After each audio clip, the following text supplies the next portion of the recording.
All right, guys, it's time for the Next Level Guy Show, a men's interview, interest, and improvement-focused podcast featuring interviews with the greats from all industries to help you better your life. Each week, a new episode features an interview with one of the greats, covering all aspects of their story, from life hacks to tips and protocols that have allowed them to live life on the next level. We then highlight concrete action steps that you can use to improve your life. And now, your host, Ian Dawson McKay.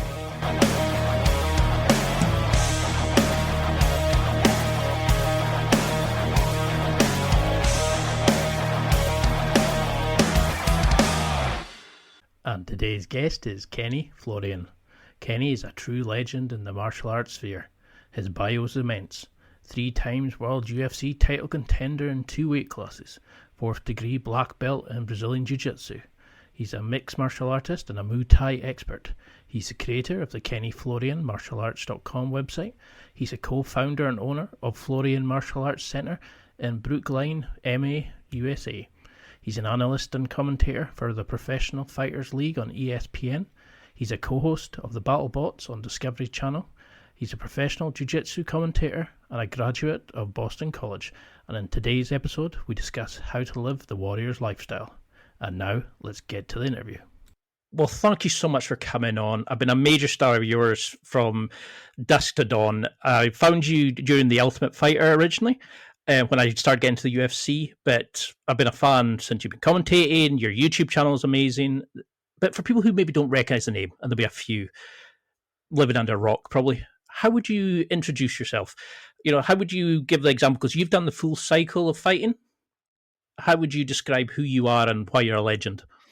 Gotcha. I guess I would best describe myself as a martial artist. I've been doing martial arts since I was a kid, then took like a long hiatus. I was doing a lot of soccer and other sports and things like that, and then reconnected with martial arts in college. And I guess that's the thing that I guess I most associate myself with. I kind of am into a lot of different things, I guess. So, I do commentary, of course. So I do, play-by-play, or not play-by-play, but color commentary. I did it both for the UFC, and now I do it for the PFL, the Professional Fighters League. I also do commentary for a show called BattleBots, which is similar to Robot Wars over in the UK. BattleBots is a show on Discovery Channel. So I do. I'm a martial artist. I do TV stuff. I fought in the UFC for around 7 years. I competed for 3 different world championships in 2 different weight classes. I fought in 4 different weight classes in the UFC. And I'm just trying to continue to grow and be the best student and the best teacher that I can be, within the martial arts realm. So always trying to learn, always trying to get better. And that's, I guess, pretty much it. I love it that you're still trying to grow after being in the biggest organization in the world, commenting here. I mean, you even did AI BattleBots. You do martial arts with artificial intelligence. You can't go further than that. But can you tell me a little bit about your upbringing? Because your dad's Peruvian and he was a surgeon. Do you think his kind of controlled and analytical mindset really helped you in the cross training you did as a kid? Because you did judo and kung fu and all these sort of things. Do you think that made you such a great competitor? That cerebral outlook? I think that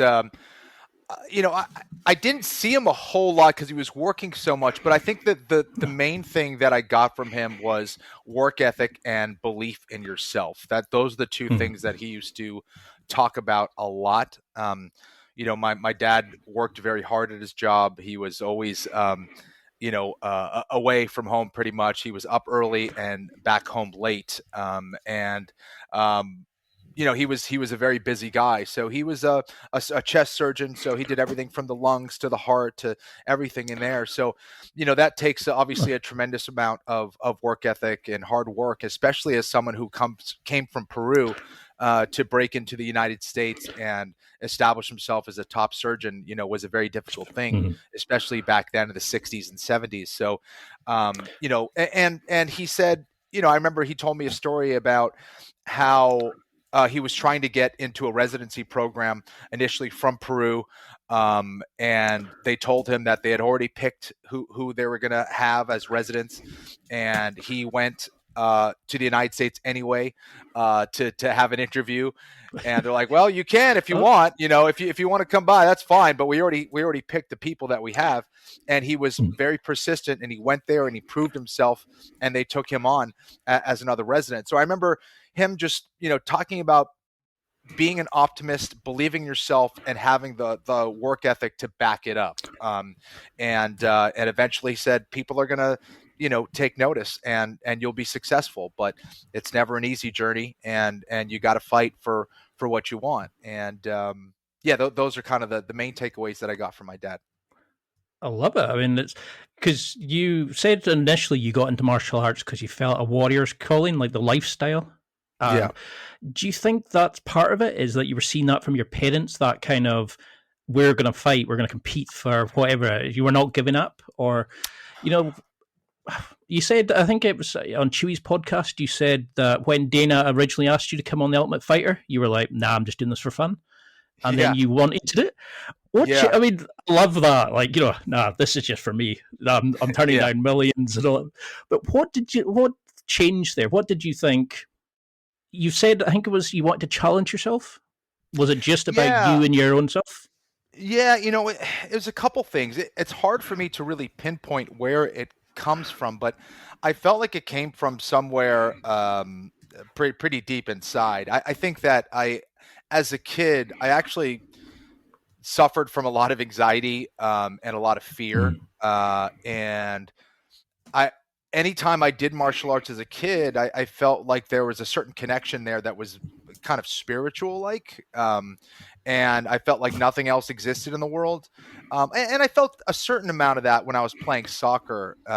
But with martial arts specifically, I felt like I was doing something that was extremely important. And again, it could have been the influence of watching a lot of martial arts movies as a kid, and having a bunch of brothers around, and having to know how to defend yourself and talking about fighting and things. But I felt that calling, and getting in a fight, getting in a physical altercation, scared the shit out of me, to be candid. And ultimately, I knew that there was a method to how to fight, and I wanted to learn that to feel more secure with myself. So it was a very personal journey for me. And once I kind of figured out that there was a method, I became very addicted with that process. And I found that it was much more than that, because in doing that, it unlocked a lot of the anxiety that I felt in myself as a kid. It gave me a lot more confidence. And and I played sports all my life. I was relatively confident, I guess, in that regard, because I knew that if you worked hard, you could achieve certain goals. But with jiu-jitsu, it being such a one-on-one type of journey, and this kind of roller coaster ride of finding out direct answers to different problems that you experience on the mat, it was both physical, it was mental, it was spiritual, it was everything together. And it was fascinating to me. And I felt like it's helped me become, I guess, a better person, a more real person. And it's helped me to become a stronger person. So I there's not many things that I encounter in my life that I can't relate back to my lessons on the mat. And it's a very humble lifestyle, but it's a very important one that has helped me tremendously in all facets of my life. Because you think about the number of people who you've inspired to take up training, who love to listen to your play-by-plays, and there's nothing, I could hardly find a bad word about you written anywhere. And I love that approach. It's like you got into it because you're like me, you've got anxiety, you deal with it, and I struggle with that. And just now, I'm a blue belt in Brazilian Jiu-Jitsu, and I still think, what the hell am I doing here? Like, when you're getting pummeled into a corner and stuff. Yes. Because you named one of your gyms, I'm going to sorry, I'm going to make an awful pronunciation. Marquez? Oh, Meraki. Yeah, I used to be a part of Marquez, Meraki. yeah. I'm not anymore, but yes. Yeah. Yep. Mhm. And you were saying that was like a piece of yourself was into the sport. It was you left a piece of yourself into the work. You seem to have that kind of life philosophy. Do you think you're always putting a piece of yourself into whatever you're doing, like your commentary, your play-by-play, etc.? I think for the things that you care about, I think you need to. And in that place, you make yourself a little bit more vulnerable. But I've found that I learn best when I fall on my face. The answers become more apparent, and you know, I think a lot of times we run away from failure.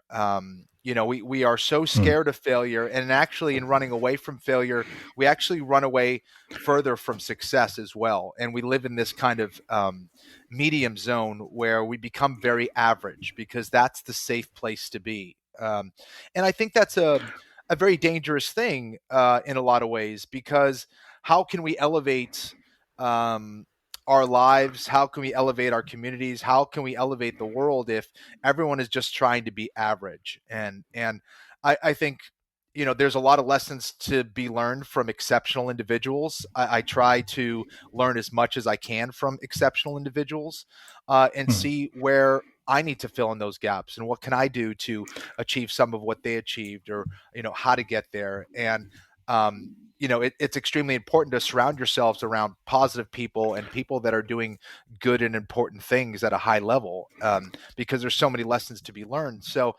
so I guess what I'm getting at is we also don't do this alone. And we also need to understand that nothing great gets achieved by doing easy things. It is the practice and execution of hard things that allows us to grow and get better. And in that process, falling down and failing is inevitable. But what those things are doing, they're pointing us in the right direction. It's like, okay, well, you made a mistake.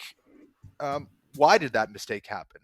Was that you? Was that them? And you start to unwind that process and start to figure things out, and hopefully become better because of it. Because that's what I love about like your YouTube videos, your social media. Everything's so very analytical and it's very thought provoking, and you always come out as a better martial artist just by reading something you've written or watch something. I'm like, this guy gets it. It's deep. He truly understands it. But martial arts are scary. There's like 90,000 things to learn for sweeps, throws, takedowns. Yeah.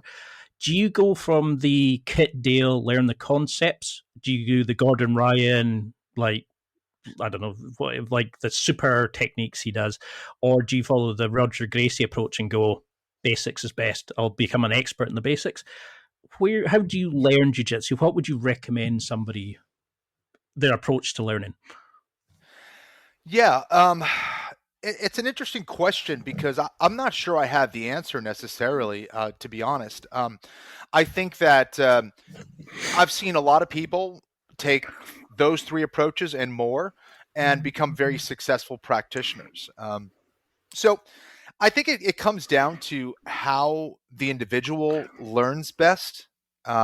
For me, it ends up being more conceptual understanding, understanding the big things first.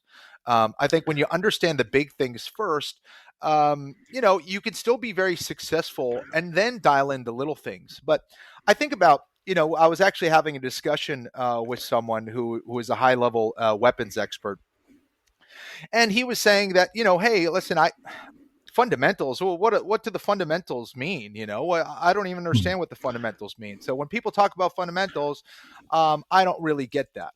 Well, I disagree. I think so. The fundamentals are, for me, those concepts that are so important that the execution of that move wouldn't work without them.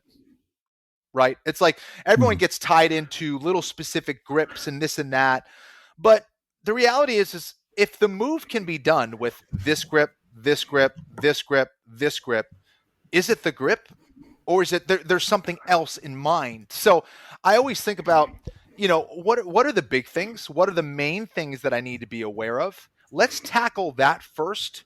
Let's worry about that, and then let's get into the nitty gritty, because there is a core to the move. There's always a core to the move that must be executed in a very specific way, or these concepts or principles must be satisfied before the move can actually work, right? It's like, it doesn't matter if I have that core of that move and it's totally incorrect. It doesn't matter how I grip you or what kind of execution I have. It's like if the sprockets aren't touching together, then it doesn't matter. Then nothing's going to move.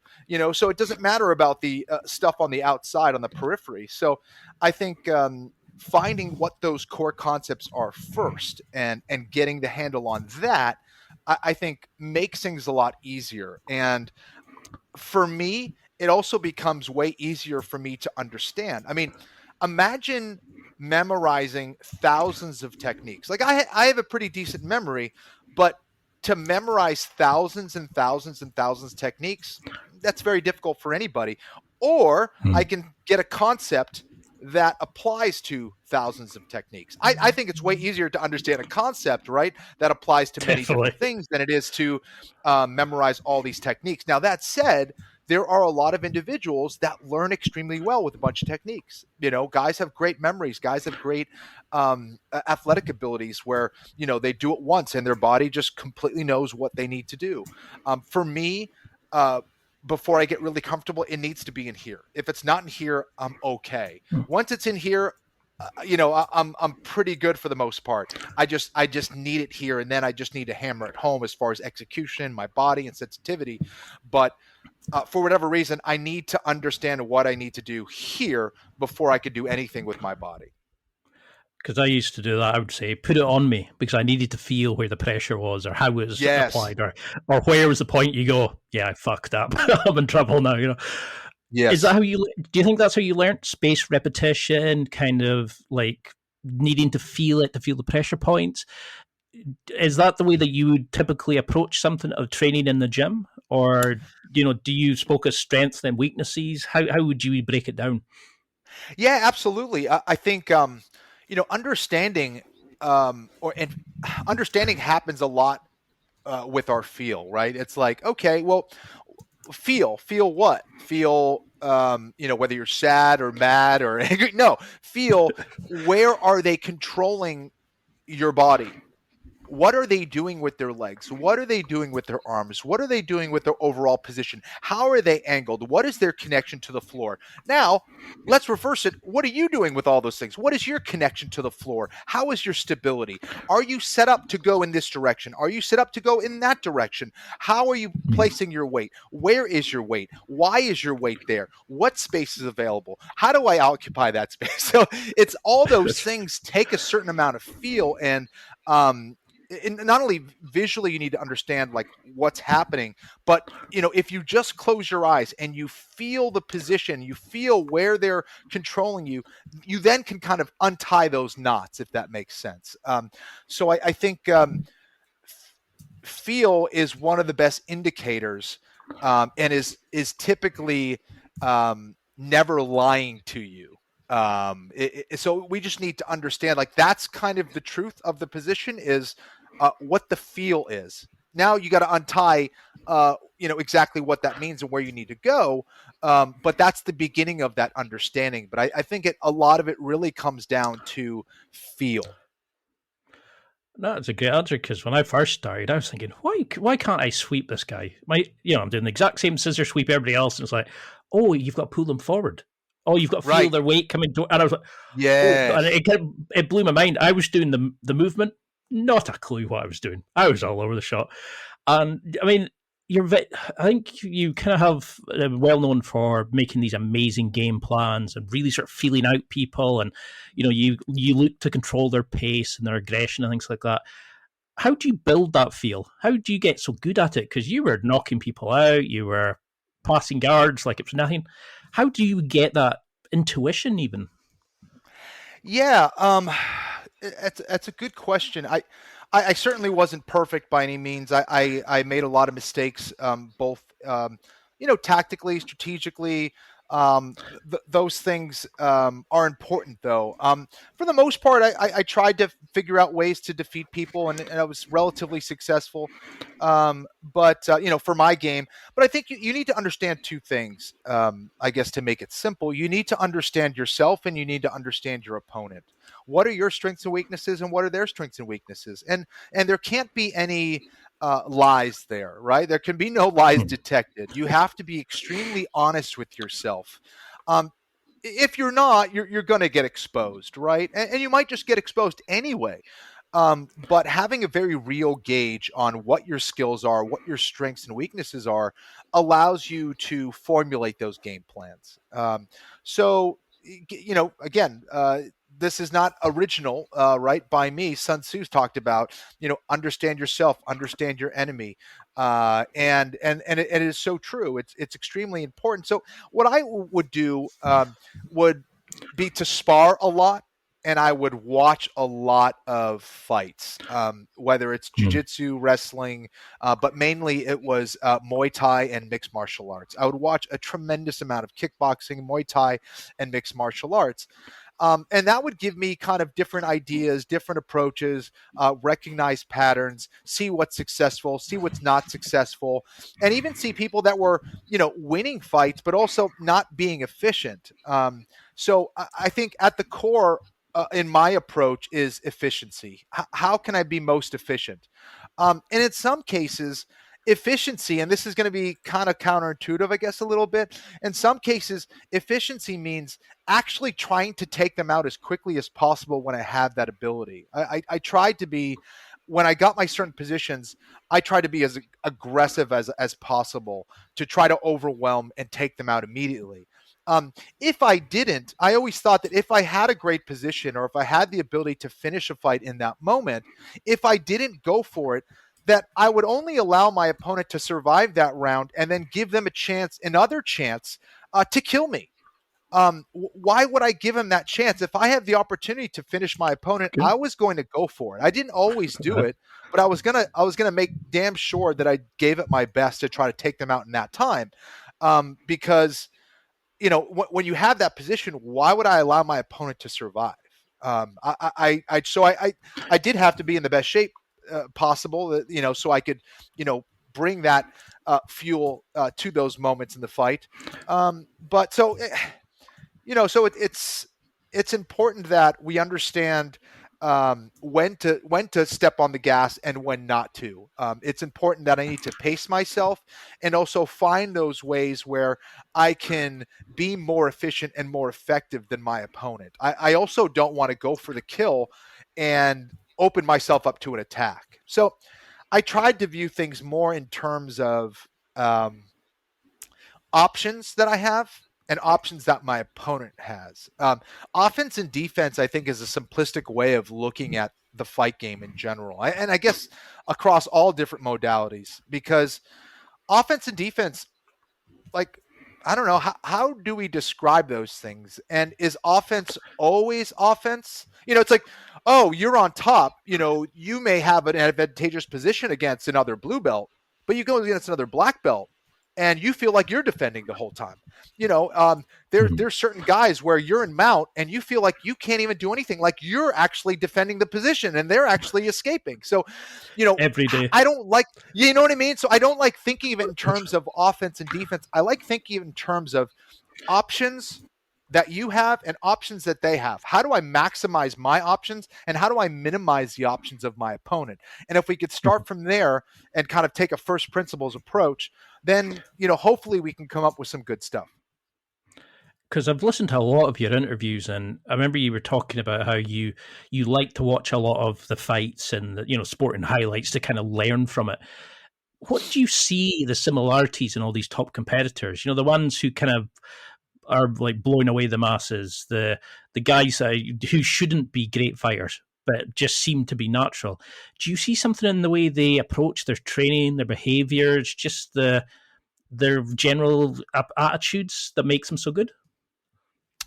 Yeah, I think the common theme for most guys at the top is they are extremely mentally tough, right?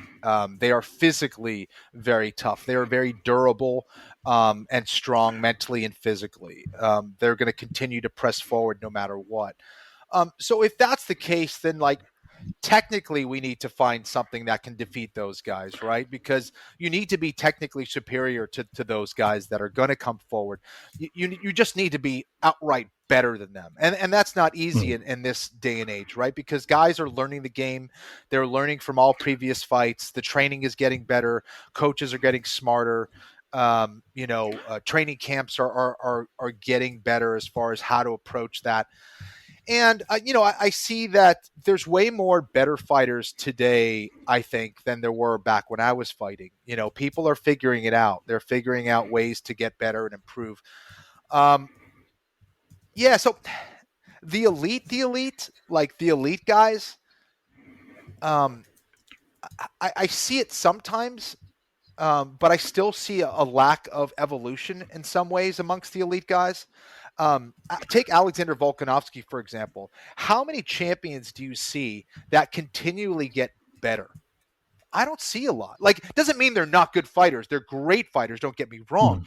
But someone like a Volkanovski who is continually adding to his game and getting better as a featherweight champion in the UFC is impressive. That's the way it should be, but it's extremely rare that a guy is continually adding layers and levels to his game.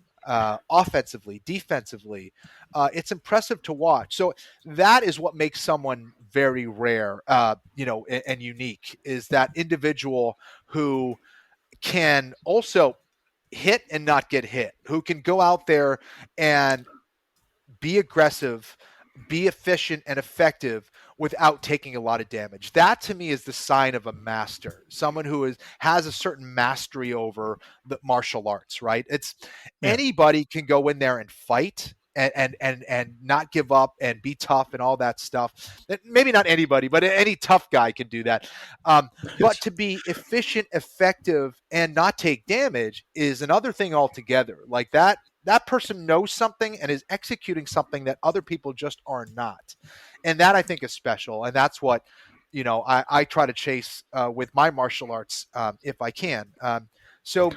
And I think that's ultimately kind of what nature is doing, right? It's like nature is trying to be as efficient and effective as possible. They're always making things, it's this intelligence that is built into nature in general is always looking for ways to be more efficient and more effective, for better or worse. It is plowing forward with an evolution that is trying to make things easier for it to either grow or get the heck out of the way. That thing is going to die. And if it's not able to evolve at a faster pace or a more efficient pace, it gets killed, period. So I find that, that's the same way with martial arts.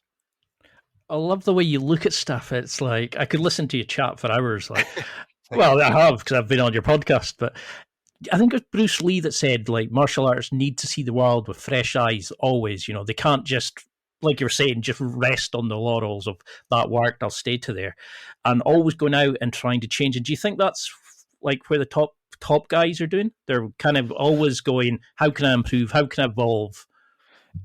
Ian, I think that's like one of the tricks of life, right? I think that so many times we take things for granted and we come in with these perspectives that are old, or this baggage that we have from our past that allows us, or that tells us to look at a thing in a very certain way. It's like if we've been jaded or cheated or fooled or tricked or beat up or all these, a lot of times we take that and put that baggage on our shoulders and we see the world with those lenses, right?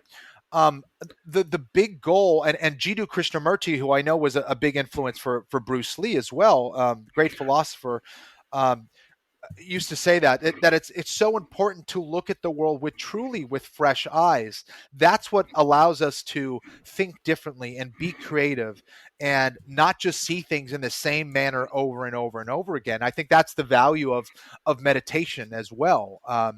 And it gives us a clean slate. It cleans the mind. It sends things to the recycling bin for us to look at things anew.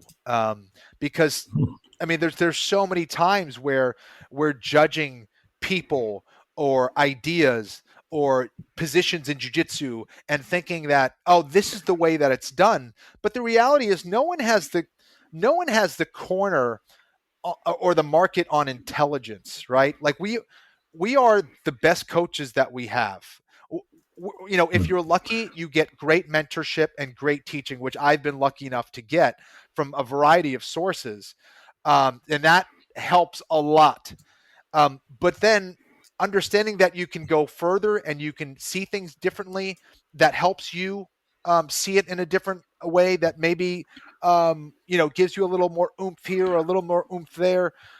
So taking information and then asking the right questions. Now, I don't know if it's such an important thing to do when you're like day one white belt, but after you get a certain amount of information, I do think it's important to question yourself. Like, I mean, again, I don't think I would be here today if I didn't question my life and be like, hey, do I want to work in a cubicle my whole life? Do I really want to go to law school?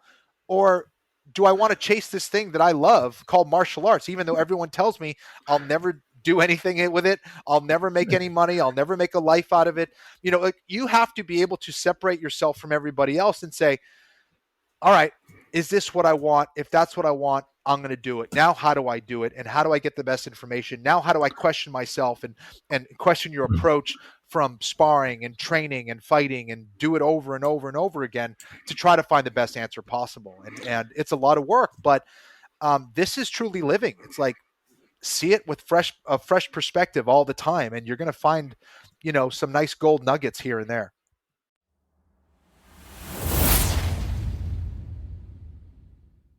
It's time for a quick break. There are millions of potential products to buy, so how do you know which ones are worth your hard-earned money? Simple. You go to nextlevelguy.com/affiliates and explore those that will transform and improve your life. You'll find deals, listener exclusives, and special offers with some great companies. Recommendations are 100% honest and only on items Ian has tried or believes in. The companies showcased will make you a better man in all areas of your life. Simply go to nextlevelguy.com/affiliates and level up.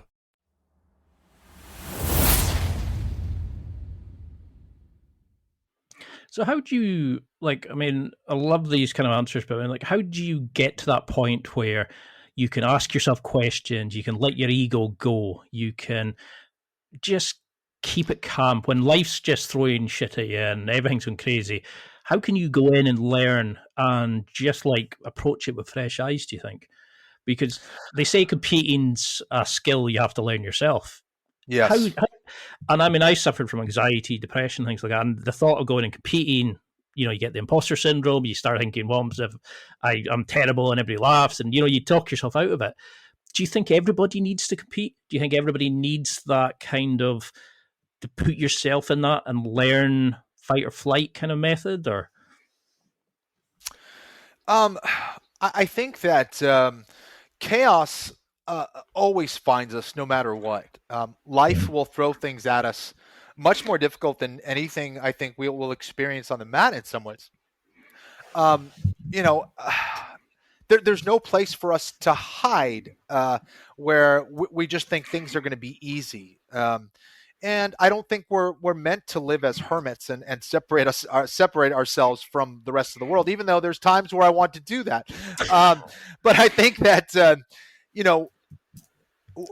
in order to get strong, I need to experience difficult things. I need to move heavy things. I need to understand myself. And in doing so, I get better answers, and I understand that I'm more and more capable of doing harder things. And I think the earlier that you can start it in your life, the better. But you can learn this at any age. You can learn this at any time in your life. Of course, one of the more famous examples is, David Goggins, who, talked about how lazy he was throughout his whole adult life, and, how he was, in terrible shape. And one day he said he was sick of it, and he would try to test himself in achieving different things, whether it was trying to get into be a Navy SEAL or trying to run 5 miles or whatever it was. He kept trying to tackle, these different challenges. And in doing so, what you're really doing is defeating yourself. You're defeating that person in your mind that's telling you you can't do it. And for anyone who thinks that like you wake up one day and thinks like, I am Superman, I can do anything. No, like it takes time to understand that you are capable of some amazing things, but that journey is long and arduous. You have to, deal with the ups and downs and understand that you are strong enough, and many, many people before you and many, many people after you have dealt with those very same things. So whether it's, reading about those things, whether it's going out and doing those things, I honestly, I think it's a combination of all of those things, of learning from other people and understanding those journeys, those difficult journeys, and understanding that you can do those same things. You can absolutely do those same things. I don't think everyone is necessarily equal, right? Because it all comes down to your mindset, right? It's like everyone's like, oh, well, we are all the same. Well, we're all the same if we're thinking the same, but a lot of us, very few actually think the same. We need to elevate up here and understand and believe in ourselves and get ready for that hard work. Otherwise, no, we're not going to be able to achieve what others have achieved.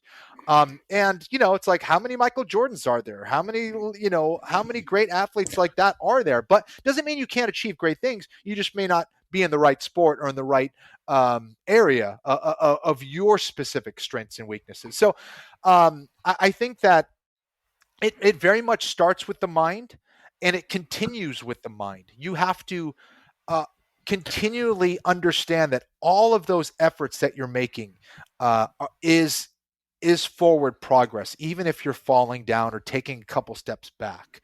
You have to believe in yourself, believe in the process, and also like surround yourself with other people that are trying to do the same thing. And I think that's really important as well, because what you don't want to feel is feel alone in that process either. But it's the practice of hard things. It's the positive mindset, and it's daily work, doing it in a lot of different ways. And it's a process. It is a process. It's not a sprint. It's a marathon for sure. No, I wish I had listened to your podcast on that when I was starting out, because I started when I was 36, and all these guys were coming in 20 odd, with their 6-packs and doing handstand push-ups, and I'm like, I just come from powerlifting, could barely get my legs over my head. I was like, what the fuck? But I'm trying to remember the podcast you said it on, but you said you would deliberately pick out tough training partners that could beat you, and you would keep going until you could beat them, because you could say, I'm not running from them. I want to learn and grow. And how did they beat me? How did you get one over me until you were able to beat them? Then the next challenge. I love that approach. Do you think that's what made you such a good fighter?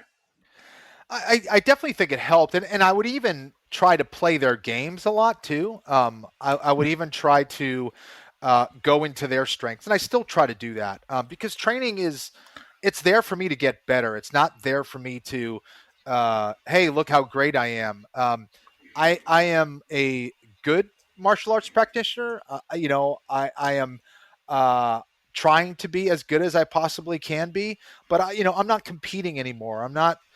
For me, I just want to get better, and I want to learn as much as I can. And if I can go into someone's realm and see what they're doing and, play their game, I know I'm going to become better for it. And I try not to see it in terms of them smashing me or me smashing them. I just try to do it in terms of how can I get better with this training partner that I have. So it's and even if you're going against someone who's not good, it's like, okay, well, here's my chance for me to work a weakness in my game and try to give this person the upper hand and force me to still get better, even though I'm supposedly better or more experienced than them. So there's a lot of different ways that you can set up your training to get better, even if you're going with guys that you're better than, if that makes sense. So yeah, it helped me a lot. And also, there's so many cool approaches and training methods and techniques that are out there. I want to see as much as possible and see what I can utilize and what I can learn from. I love that. I mean, I remember when you said about learning from chaos, you've got to chase the chaos. Do you think that's part of it? It's the constant evolution. It's like the top fighters. It's okay, I've never beaten this guy. Let's go. Let's try to find him out. Let's find how I can use his strengths against himself. And, do you think that's how you built up such a great mental resilience and you were able to stay cool in such difficult situations in your career? I think so, and I again, I would say that I did not start out that way.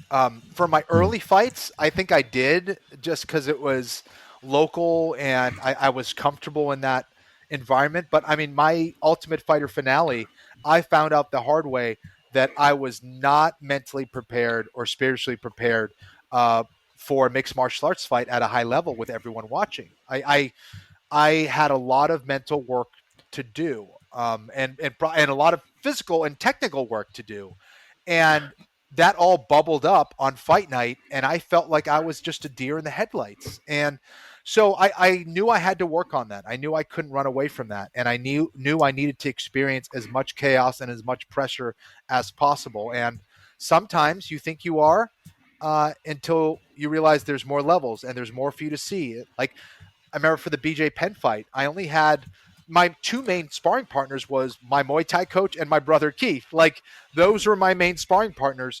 And then I had a couple guys that I brought out, Dean Thomas and Hatsu Hiyoki, who helped me. But I needed to be doing more. I mean, I didn't have the economic resources to necessarily do that as much. I would have liked to, but I certainly did after that fight. I invested so much into my training after that, where I was going to Montreal all the time. I was flying out training partners. I was paying for the best coaches possible. I wanted to learn as much as possible and train with the best guys that I could find. And that meant, utilizing the right resources. And I paid a lot to, both physically and economically to make that happen. So I always tried to take care of my coaches and my training partners and experience as much chaos as I could, because I knew that ultimately the truth would reveal itself on fight night, and I'd rather find out in training than on fight night. Candidly, after I was retired, I took it, I guess to another level as far as thinking about it, because rarely are you 100% on fight night. There's always something going on, whether it's a bad weight cut or an injury or staph infection or whatever it is, which I dealt with, all those things. I needed to be able to beat them on my worst day. It's easier to fight someone when you're at your best, but it's like, how do I beat them when I'm at my worst? Like, that's what I wanted to figure out. And that's what kind of motivates me today, is that, like, I'm 46 years old with a bad back, bad knee, bad hip. If I'm in a self-defense situation or someone's trying to hurt me or whatever, like, I can't be like, I'll meet you back here on Monday at 2 p.m. I got to wait. I got to stretch out a little bit first. If you can let me, no, you got to be ready to go. So you have to be at a technical level and a composure level that is, unlike anybody else. So those are the things that I try to remember and I try to train for. I'm not able to train as much as I would like because of my body, but I try to maximize the most out of my training sessions, the best that I can. Because I remember when you were on the Uncle Joey Diaz podcast, and that's what he was saying. He was like, as soon as he got mounted, he said he'd almost had a panic attack. And that hit home, because I can remember like that, the kind of crushing pressure. You're like, what do you do away from like the training to, use like meditation, visualization, things like that, to become sort of like the cerebral assassin almost that you've become? Do you use things like that to deal with the anxiety, all the nerves that you originally felt as you were getting in and evolving your skills? Meditation was an important thing. I'm not sure I understood it so much when I was fighting, to be honest. But after I retired, I got more into meditation. I took a psychology course. It was like, I think, 5 years that I was doing it, and I learned a lot about breathing techniques and calming the mind and making that mind-body connection, and that helped me a lot. So much can be calmed down with your breath. And I think it helps in both getting your heart rate down, but also sending oxygen to the whole of your body and not just certain specific parts, and not being so tense when you experience adversity. Relaxing, being composed, and also visualization. For me, visualization isn't visualizing me beating everybody, or visualizing me getting my hand raised at the end of a match or something like that. That's not what I consider visualization. Visualization is like, how would I want to see myself competing? And what that does is it gives me a nice mental picture for how I want to execute my jiu-jitsu, or how I want to execute my game, or how I want to move when it comes down to doing what it is that I'm doing. And those end up becoming nice, I guess, ways of seeing how I want to move, and seeing if that is aligned with what I'm doing with my training. If that makes sense. And I used to do this when I was fighting. I would look at, guys like a Bokau in Muay Thai, or Fedor Emelianenko when he was fighting. You look at his calmness and his composure, or both of their calmness and composure and how they fight. I found that extremely helpful to see how they went about their execution of their moves and how they were pre-fight or during the fight. Now, that might not be for everybody, because everybody's different and everyone calls upon different resources, but those were kind of good mental pictures for me of how I wanted to compete. So I think finding guys that you look up to, and finding, guys that are the best at their fields, and seeing what their execution is like. And if you tend to vibe with that particular fighter, be like, okay, well, how do they do that? What is their mode of operation? How do they move? How composed are they? And I also relate it back to, and this is something I tell my students a lot, is, if you think about your first jiu-jitsu class ever, your typical first day one guy that comes in, they are typically tense, nervous, utilizing a lot of muscular strength. They're holding their breath. They're spazzing around. They're not pacing themselves. They're exhausted in 30 seconds. All right. We're all like that. Well, many of us anyway, right? I always think, okay, if that's day one, then we should be running so far away from that person. That should be the goal, right? It's like, how do we become the opposite of that day one person?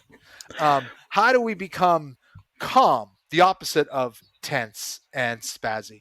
How do we become technical, knowledgeable, the opposite of perhaps ignorant and, not having any information? How do we become, so doing that, I think, helps give us, like, I think that's what I consider visualization, is like getting that mental picture of how I want to operate as a martial artist. Oh, like it's, I can't remember who said it. It was like, if you could beat yourself from yesterday or the last training session, you're winning. And I used to always think, like, could I beat myself? And it's like, yeah, I would have just tipped his legs over. But I think that's a great way of looking at it, because that's at the end of the day what we're doing really is we are trying to beat ourselves. Yeah. And do you think that's what you used to do during your warm-ups? Like, were you kind of visualizing how you wanted to compete, using your breath to kind of control yourself to get the noise of the event out your head before you went out and competed? Definitely. Breathing was a big part of that. Reminding myself of how I wanted to see the execution of my moves, how I wanted to move. Seeing if I wanted to be fluid and open, then I had to see myself being fluid and open in that moment. If I wanted to respond in a certain way, I needed to visualize myself in some difficult spots and, trust myself that I was able to do it. And the other thing is just visualization is not enough. I hate to tell you guys, but it's not enough. You have to actually do it. I didn't just, see myself, being calm or seeing myself executing certain moves, and then all of a sudden I was just doing everything perfectly. It did not work that way, unfortunately. You have to compete, and you have to experience what it's like to be on a big fight night. You have to experience what it's like to have a camera in your face right before you're supposed to go out there. You have to experience what it's like to have, all those interviews before your fight, and people asking you annoying questions, and people dealing with, everyone trying to touch you and get a hold of you, and everyone trying to talk to you and distract you from what you're supposed to do. You have to learn how to set boundaries for yourself and get yourself in that mental space. You have to understand how to get your body and your mind prepared for, the biggest competition of your life. So, whatever it takes to get you present and aware in the moment, that's what you should be doing. And that's not just a direct process. That takes experience. And if you're doing it right, you're tackling little steps at a time, and it's ramping itself up. But sometimes it's not. Sometimes you tweak it a little bit too much, and you raise it too much, and you're like, that was too much, or that was too low, or that was, finding how to adjust that volume can be a difficult thing. And that comes with time. It comes with experience. So I would recommend anyone just, if you want to be a professional competitor, then, hey, guess what? It's going to take a lot of competitions, and that's extremely important. But what happens when you do make a mistake? You get knocked out, you have a shitty training session, like when I first started, I wanted to go home and cry sometimes because how bad I felt compared to everybody else. And I wasn't looking at it as a UVU kind of situation. I was looking at it as I'm not as good as them, when it was stupid. But yes. Do you think that's a thing that we need to learn? It's to stop caring about that, how do we recalibrate after a mistake? How do we, that's a learning experience. That's not a blight on my masculinity. That's something I can learn from, especially when you get older. You start going, don't be silly, but it eats at you. How do you deal with that? Ian, that's something that I'm still working on, to be perfectly honest. I am very hard on myself. I am extremely hard on myself. And it is the thing that has pushed me to become better, but it is also a thing that has prevented me from getting better and being stronger mentally. We are human. We make mistakes. That is something that will always be the case, unfortunately. Even when we're training all the time and where you have a ton of experience, we're going to make mistakes. The key is like getting back on track. Do I get back on track by saying, Kenny, you're such an idiot. Why the fuck did you do that? That's dumb. Oh my gosh, you let yourself do that. You know better than that. I'm not in the present right now. I'm in the back. That move that happened 3 moves ago, I'm still there. Mentally, physically, spiritually. Why the hell would I do that? And I still do that sometimes. It's funny because in some ways I am better about dealing with like chaos than I am like something simple like spilling juice on the floor or coffee on the floor or something like that. I'll be like, oh man, that was so stupid. What the hell?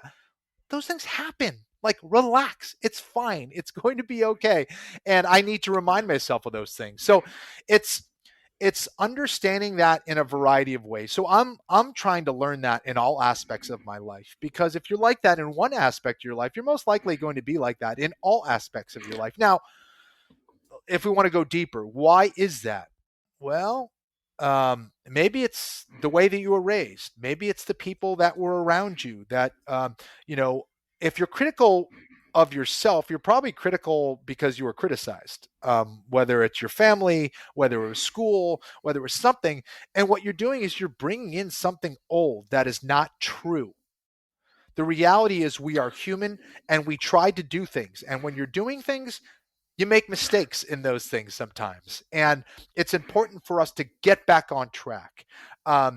Being in an old mentality or being in an old place, it holds us back. And that's something that I'm still learning today. It's something that I'm trying to get better with all the time. And you got to roll with it, right? Literally roll with the punches. That's the idea is, how do I get back on track, stay present with what's happening in front of me. That is the only real thing. The people that are watching, don't worry about the post analysis of what you're doing. Don't worry about the things on the periphery. It's me and that person, or me and this activity that's happening right now in real time. How do I focus on that and bring my attention there? And that's the only thing that matters. Because it doesn't mean that you're going to be perfect at that thing. What it means is you're bringing all of yourself. So you're bringing hopefully 100% of yourself, 100% of your attention, 100% of your capabilities, and 100% or as much as awareness as you can to the craft. Because when you do make your mistake, you're going to remember it. Where if I'm 3 steps back, or if I'm focused on that, person on the sideline, or my girlfriend over there clapping for me, I'm not going to be fully aware of what's going on right now. I'm not even going to be aware of the mistake that I made or the good move that I made. So I'm preventing that from getting embedded in me, right? It's like I can't download that information without me being as present as possible. Like, I need to be there for that experience. If I'm not all there for that experience, I can't bring that experience into me. Oh, it's an amazing answer. I love it. And do you think that's why, your approach to life, because you've got a beautiful family, you're commentating, commentating even, I can't even speak today, you're doing all these amazing things, but you're giving your all at that moment. Do you think that's why you've been so successful in each of these areas? I try. Awareness is an interesting thing. I am not always 100% aware. I am not immune to mistakes. I have blind spots, and sometimes I don't see things, or I make mistakes. Sometimes I forget about certain things. So I try to bring the most of me to my activities. Yes. And that's when I find that I am most effective and at my best. Now, what I don't want to do is go, okay, Kenny, it's time to bring your best, or I am going to be amazing at this. That's not the way it works. And for me, in my experience, because in that process, what happens for me is I end up forcing things. And I find that when I force things, anytime I force something in my life, it doesn't tend to happen as smoothly as I would like. What I try to see it as is, okay, Kenny, now I'm going to allow myself to do things, and I'm going to be present. It's almost like clearing my mind and remembering that, like, okay, if I am doing martial arts, Kenny, you're a martial artist. It's time to do that. Now, forget about everything. Kenny, you're going to do commentary. You've done commentary before. You know how to do it. Be open. Just be present. Look at what's happening and do your best to communicate what's happening. Don't try to communicate what's happening. Don't try to fight. Just do. And that's the most important thing. And I find so many times it's like, I'm doing other kind of activities, let's say like shooting right now. And when I try to shoot well, I rarely shoot well. It's like I have to, if I'm trying to do something well, I'm not concerned with the process at hand. I'm trying to fulfill some weird vision in my mind, if that makes sense, as opposed to being like, okay, I'm getting the visualization of what I want to do, but now I need to erase that and just focus at the task at hand and think about not think about things, but like feel and just execute what I've been doing, as opposed to being like, all right, now it's time to be great. I don't know. I think that puts pressure and creates unrealistic expectations, when it should be more about allowing yourself to do that thing and clearing your mind and not thinking about results has been a good approach for me anyway. I can't believe it's been an hour. I've just looked at the time. It's like, whoa, because that last couple of answers have blown me away because it's like so good to see how like what you can be, the potential for somebody who's saying, but I can't do fighting because I'm scared. I'm not somebody that can do that sort of thing. And it changed, martial arts have changed my life, but I am slowly growing. And now to see these amazing things, and even now, all the amazing things you've done, you're still just going, yeah, I'm learning every day. And I love that mindset. Yeah, I mean, you got to, man. I remember thinking like when I started jiu-jitsu, I was like, oh man, I can't wait to get my blue belt, or I can't wait to get my purple belt, or man, imagine if one day I get my black belt. And this, like the journey, especially in things that have the depth of, like the depth of something like martial arts, it's never ending. You never get to a spot and you're like, well, I get to retire now. I am good. I know all things. It doesn't work that way. It's a constant learning process, and it's constant evolution. And there's so many different people that you can learn from, uh, and evolution is a never ending game for sure. I think we've got to get another couple in, recorded, because I think we're just touching the surface on this. But I know we're tight for time. But for people listening, what would you want them to take from this? What would you want them as a sort of if they wanted to Florian their jiu-jitsu, or Florini, as I think he called you? What advice would you give them, especially if it was like a podgy Highland guy who's interviewing you, like who's an older athlete wanting to become a better jiu-jitsu person, but to live the warrior lifestyle? What would you want them to take from this? I think that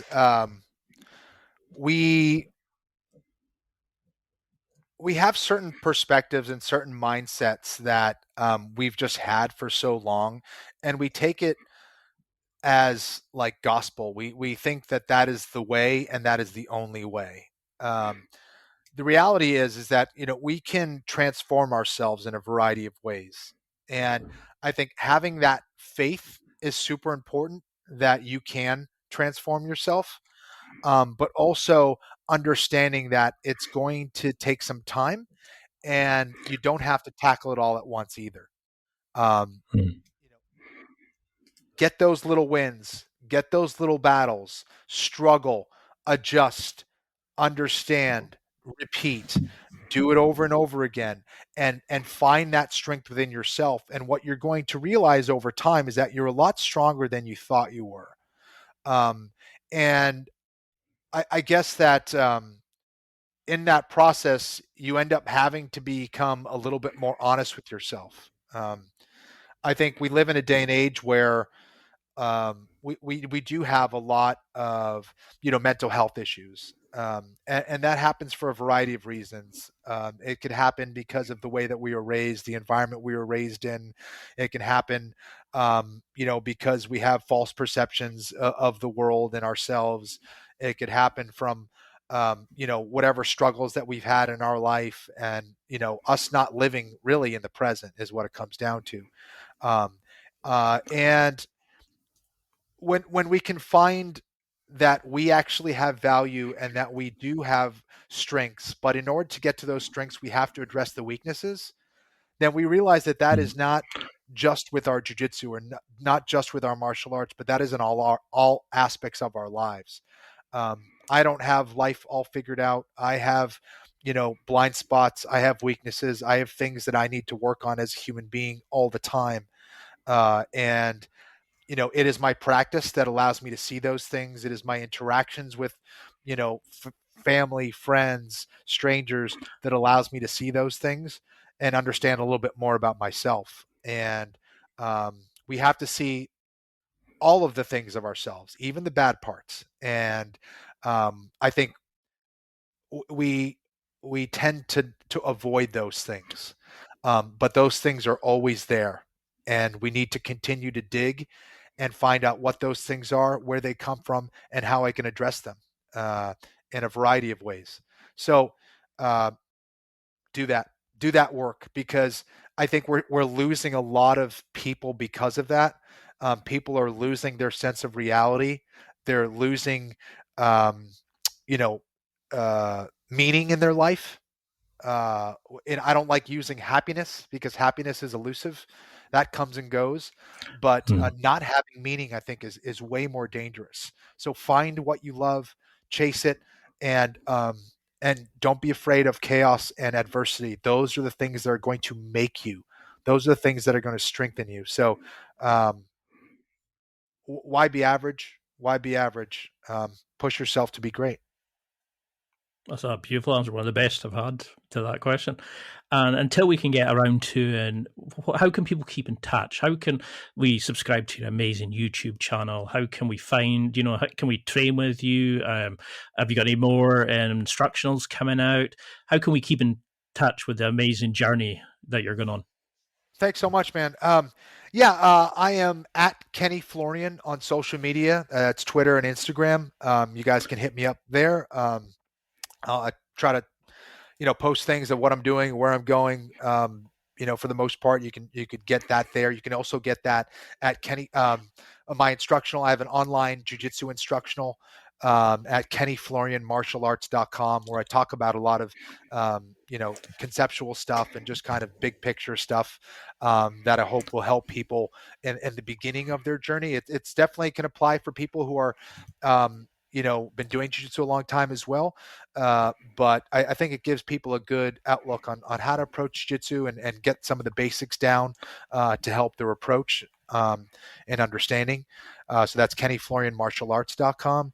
And let's see. I'll be doing commentary for the PFL, Professional Fighters League. We have events coming up in New York City and in the UK. I'll be in Cardiff, Wales, and I'll be in London, England as well, doing that. And we got BattleBots on Discovery Channel, and that's pretty much it. And, I hope this has been a helpful conversation for people out there. And thanks for having me, Ian. And you've got your amazing podcast as well.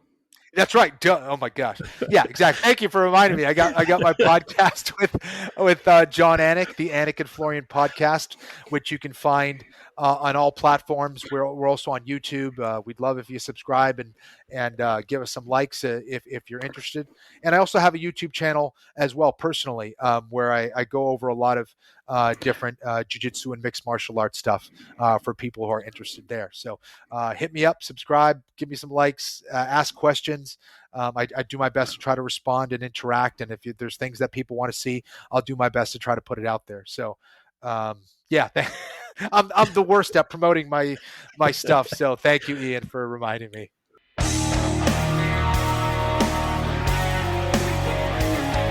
Well, that's it for another week. And thank you for listening. It's now time to take what you've learned and use it to develop and enhance your life with the key points mentioned. Listen, try it, embrace it, use it, and crush it. Now's your time to hit that next level in your life. If you liked this episode, then please leave a comment on the show notes or a review of the show on your podcast platform. Everything helps evolve the show. Until next week, keep seeking the next level in your life.